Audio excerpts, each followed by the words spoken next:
Assalamualaikum warahmatullahi wabarakatuh. Halo teman-teman, kembali lagi bertemu di channel saya. Nah, oke teman-teman, eh, hari ini videonya pembahasannya sedikit berbeda dengan video-video sebelumnya, karena di video sebelumnya saya sering memberikan beberapa tips menulis kepada kalian. Nah, untuk video kali ini sedikit berbeda ya. Oke, kalian pernah nggak sih di posisi dimana kalian punya sebuah cita-cita, itu cita-citanya itu bukan seorang penulis ya. Misalnya kalian cita-cita ingin jadi pengusaha, ingin jadi abdi negara, ingin jadi apalah gitu. Sedangkan di sisi lain kalian juga ingin jadi seorang penulis gitu.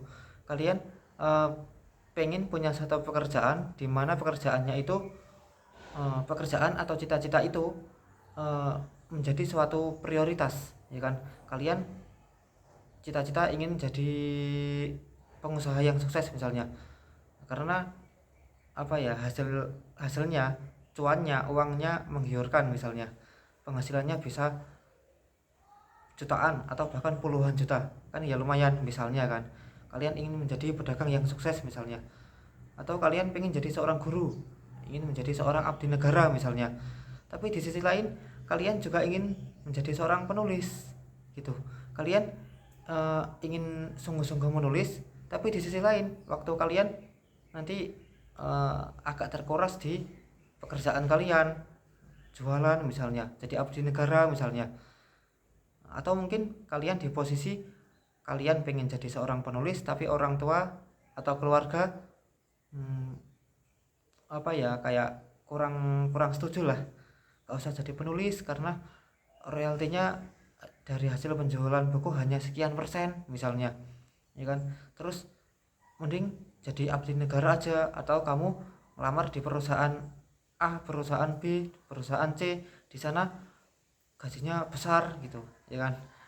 Atau kalian ikut, atau kamu ikut bapak aja, ikut bapak sama ibu kerja jualan, kan lumayan penghasilannya lumayan, ya kan, daripada jadi penulis.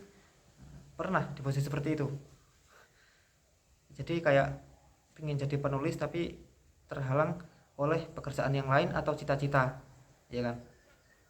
Terus solusinya gimana kalau sudah seperti itu? Itu kalau sedikit motivasi dari saya punya sedikit solusi.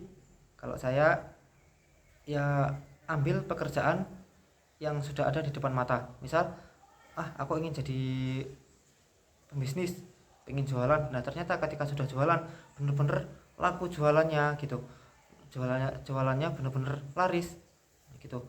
Terus statusnya jadi penulis gimana ya?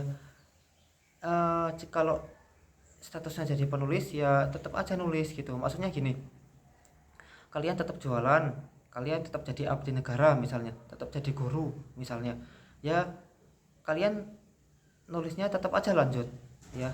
Jadi pekerjaan utama kita itu tetap kita laksanakan, kita jalankan. Nah nanti kalau sudah ada waktu luang, kita bisa melanjutkan menulis kita ya. Jadi misalnya orang tua kita punya usaha besar misalnya orang tua kita punya bengkel misalnya ya, punya bengkel yang bengkelnya itu sudah besar, kita tinggal melanjutkan misalnya kan ya. Terus orang tua kita udah di bengkel aja kan enak, tinggal ngelanjutin, udah punya banyak pelanggan misalnya, ya udah kita ikut aja. Sedangkan kita sebenarnya merasa cocok di pekerjaan itu gitu. Tapi kita nggak mau meninggalkan status kita jadi penulis, ya udah kita jalanin aja pekerjaan kita. Nah, setelah itu kita kalau ada waktu luang ya udah kita nulis lagi, kita lanjutkan tulisan kita gitu aja gitu. Karena gini, eh, penulis itu kan apa ya, nggak punya waktu khusus nulis jam sekian sampai jam sekian, kan nggak ada, ya kan, maksudnya nggak terikat oleh waktu lah. Nah, berbeda dengan saat kita mengajar, misalnya kita mengajar di sekolah, maka ngajarnya kita kan jam sekian sampai jam sekian, nggak boleh ditinggalkan ya, kecuali ada darurat misalnya. Terus kalau orang jualan ya otomatis kita ya harus apa ya, on time, jam sekian sampai jam sekian gitu, buka jam sekian, tutup jam sekian, harus konsisten gitu ya kan. Misalnya orang tua kita punya sawah, nah, kita diminta orang tua kita udah kerja di sawah aja, ya nggak apa-apa, kita tetap kerja di sawah. Terus status nulis kita gimana ya, nanti kalau sudah ada waktu luang, nah, kita baru nulis gitu, karena nulis kan nggak terikat oleh waktu ya kan. Mungkin ada ya penulis yang terikat oleh waktu, mungkin ada ya, tapi kalau kita yang posisinya di posisi seperti itu, kita di posisi seperti kita nggak bisa meninggalkan pekerjaan yang sudah kita jalankan gitu. Kita nggak bisa meninggalkan pekerjaan yang dikejar oleh waktu, ya udah kita lanjutkan aja pekerjaan kita, nanti kalau sudah selesai kita baru bisa melanjutkan menulis kita. Kita bisa menjadi seorang penulis lepas, kita bisa menulis kapan saja ya. Terus kita juga dengan konsisten menulis menjadi seorang penulis lepas, maka kita bisa menunjukkan kepada orang lain kalau kita itu juga bisa sukses menjadi seorang penulis gitu. Misalnya kalian ikut lomba, terus ikut kelas-kelas menulis ya, kita bisa lah cari-cari informasi di Google, di YouTube misalnya ya kan, ada lomba menulis, kita ikut, nah, siapa tahu kita bisa menang ya kan. Kalau nggak menang pun kita bisa mendapatkan pengalaman lah kan, ya lumayan bisa mengasah skill kita ya kan, bisa menambah ilmu menulis kita, bisa terus meningkatkan tulisan-tulisan kita tanpa meninggalkan pekerjaan inti kita ya, tanpa meninggalkan pekerjaan yang sudah menjadi keseharian kita ya.